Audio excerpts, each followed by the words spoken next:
లీజో Jose పెలిషెరి సినిమాలు అందరి కోసం తీసే సినిమాలు అయితే కావు. మెయిన్ స్ట్రీమ్ ఆడియన్స్ కోసం అయితే అస్సలు కావు. రెగ్యులర్ ఆడియన్స్ కి అసలు లీజో జోస్ అంటే ఎవరో తెలీదు. ఒకవేళ పొరపాటున తెలిసినా కూడా బూతులు తిడతారు, అవేం సినిమాలు తీస్తాడ్రా బాబు అని. ఇది గుర్తు పెట్టుకుని రివ్యూలో ప్రొసీడ్ కండి. కమర్షియల్ మెయిన్ స్ట్రీమ్ సినిమాలే కాకుండా అన్ని రకాల సినిమాల్ని ఎంజాయ్ చేస్తాను నేను. And Lijo Jose is a great director. Indian సినిమాలో ఆయనకు ప్రత్యేక స్థానం ఉంటది. చాలా యూనిక్ అండ్ ఒరిజినల్ వాయిస్ అయింది.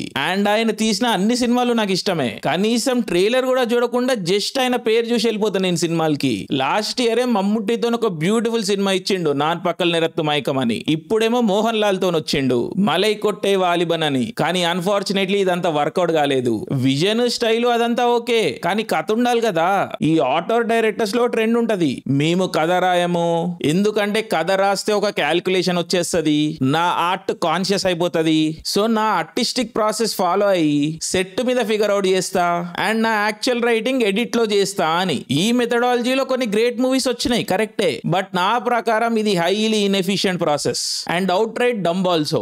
డ్రీమ్స్ అండ్ ఐడియాస్ అనేవి ఇన్స్టింక్టివ్, వాటికి ఒక డివైన్ నేచర్ ఉంటది. అవి ఎట్లా వస్తాయి ఎందుకు వస్తాయి మనకు తెలీదు, అందుకే అవి చాలా చాలా ప్యూర్. కానీ ఆ డ్రీమ్స్ అండ్ ఐడియాస్ ని ఆర్టికులేట్ చేసే ప్రాసెస్ లో పుట్టేదే ఆర్ట్. సో ఆర్ట్ కి by definition language, human perspective, intellect, thinking ఇవన్నీ యాడ్ అవుతాయి. అంటే ఇన్సెప్షన్ లోనే డివినిటీ కోల్పోతుంది ఆర్ట్, హ్యూమన్ లెవెల్లోకి వచ్చేస్తుంది. అంటే కాంప్రమైజ్ అయిపోతుంది.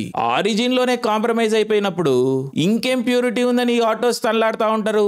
సో ఒక సినిమాని రాయకుండా సెట్ లోకి పోనికి కారణమే లేదు. ఒకవేళ వెళ్తుండ్రు అంటే అది purely laziness. There I said it, all these autos are fucking lazy. Malaikottai Vaaliban చాలా grand movie, probably Lijo Jose career లోనే హైయెస్ట్ బడ్జెట్ మూవీ. 130 రోజులు తీసిండ్రంట. Great production design, stunning visuals, fantastically inventive, ఇవన్నీ ఉన్నాయి. కానీ కథనే లేదు మూవీలో. సో ఎటు పోతుందో మనకి తెలియదు, తీసిన వాళ్ళకి తెలియదు. ఒక ఇన్నోవేటివ్ ఫిల్మ్ మేకర్ కి నేను మస్తు స్పేస్ ఇస్తా, అరే ట్రై చేస్తుండ్రా భయ్ అని. కానీ లీజో జోస్ ఈసారి నాలాంటోడి పేషెన్స్ కూడా టెస్ట్ చేస్తాడు. బేసికలీ ఆయన ఏం చేయనికి ట్రై చేస్తుండని మనకు అర్థమవుతుంది.